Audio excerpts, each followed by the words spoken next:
ছবি আপনারা দেখছেন, পুলিশ ও কেন্দ্রীয় বাহিনীর কড়া প্রহরায় বের করে নিয়ে আসা হলো সন্দীপ ঘোষকে। দিনে দুবার ব্যবহার করো স্টপেজ ক্রিম আর নিজেকে রাখো evergreen. Keya Seth aroma therapy stop age cream আর খুঁজে পাও নতুন আমিকে।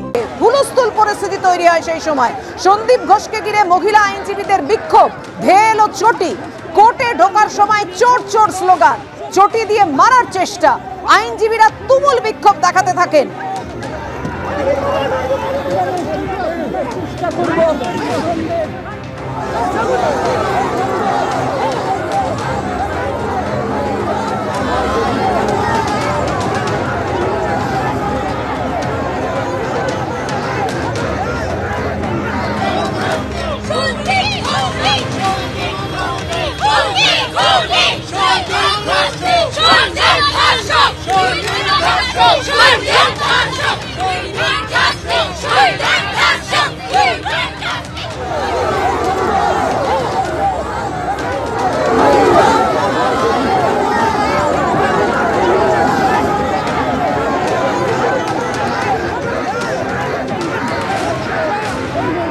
যে ভ্যানে করে সন্দীপ ঘোষকে নিয়ে যাওয়া হচ্ছে, সেই ভ্যানের গায়ে চটি মারছেন এক ব্যক্তি।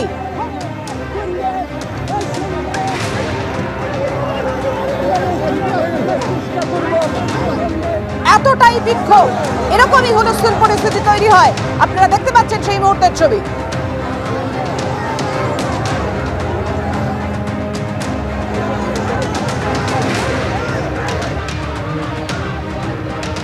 এভাবেই বিক্ষোভে ফেটে পড়েন সাধারণ মানুষ থেকে আইনজীবীরা।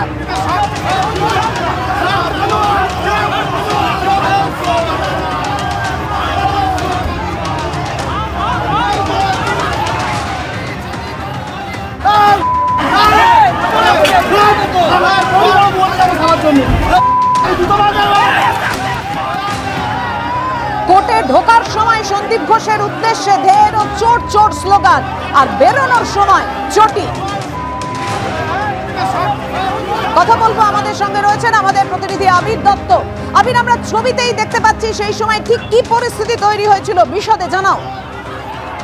একেবারে হুলুস্থুলুস পরিস্থিতি তৈরি হয়েছে। আমরা যেটা দেখতে পেলাম যে পরিস্থিতি, সেখানে চূড়ান্ত একটা বিশৃঙ্খলা পরিস্থিতি তৈরি হয়েছে। তার কারণ, সন্দীপ ঘোষকে দেখে তাকে যখন আদালত কক্ষে তোলার জন্য আদালত চত্বরে নিয়ে আসা হয়, একেবারে তখন থেকেই দেখা যাচ্ছে যে প্রথমে চোর চোর স্লোগান, এবং পরে যখন সওয়াল জবাব শেষ হয়ে যায়, বিচারক তার চেয়ার ছেড়ে যখন তিনি তার নিজের ঘরে যখন যান, ঠিক সেই সময় থেকে শুরু হয় এই হট্টগোলের পরিস্থিতি।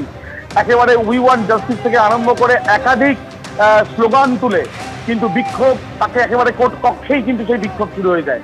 এরপর পরিস্থিতি এমন হয় যে পুলিশের তরফ থেকে যে অর্ডার হয়ে যাবার পরে সন্দীপ ঘোষ সহ বাকি চারজনকে বার করে নিয়ে আসাই একটা সমস্যার সম্মুখীন হতে হয়েছে পুলিশকে।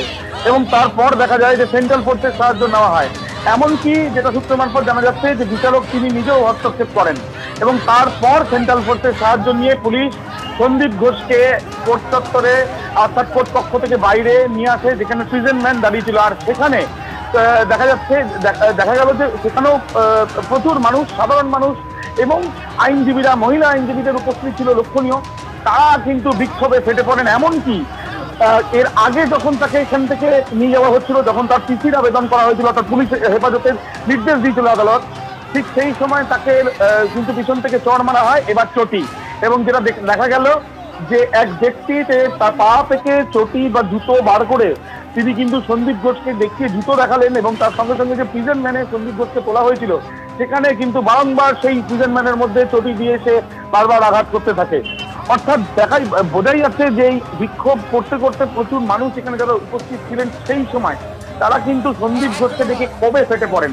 যদিও সন্দীপ ঘোষের কোনো রকম প্রতিক্রিয়া লক্ষ্য করা যায়নি, কিন্তু আদালত কক্ষে কিন্তু অনেক আইনজীবীরা তারা যখন বিক্ষোভ করছিলেন, বিশেষ করে মহিলা আইনজীবীরা, তারা কিন্তু জানাচ্ছেন যে নির্দিষ্ট অবস্থায় সন্দীপ ঘোষ দাঁড়িয়েছিলেন, এবং তখন থেকেই কিন্তু দেখা যায় যে এক প্রকার সন্দীপ ঘোষ যেখানে দাঁড়িয়েছিলেন সেখান থেকে পুলিশ যখন তাকে বার করে আনছে তখনই তার বাধার সম্মুখীন হয়।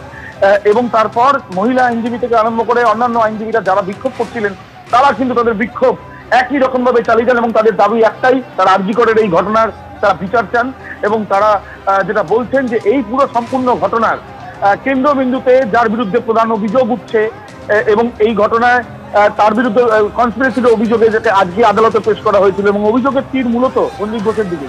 এবং সন্দীপ ঘোষ যখন, তোমাকে আরো একবার জানাই, সন্দীপ ঘোষকে যখন প্রিজেন্ট ভ্যানে তোলা হচ্ছে ঠিক সেই সময় চারিদিক থেকে স্লোগান, চারিদিক থেকে বিক্ষোভ, এমনকি এক ব্যক্তিকে দেখা গেল তার পায়ের জুতো বা চটি বার করে সরাসরি সন্দীপ ঘোষকে প্রথমে তো চটি দেখালেন। আমরা সেই ছবি দর্শকদের দেখাচ্ছি, তুমি আমাদের সঙ্গে থাকো।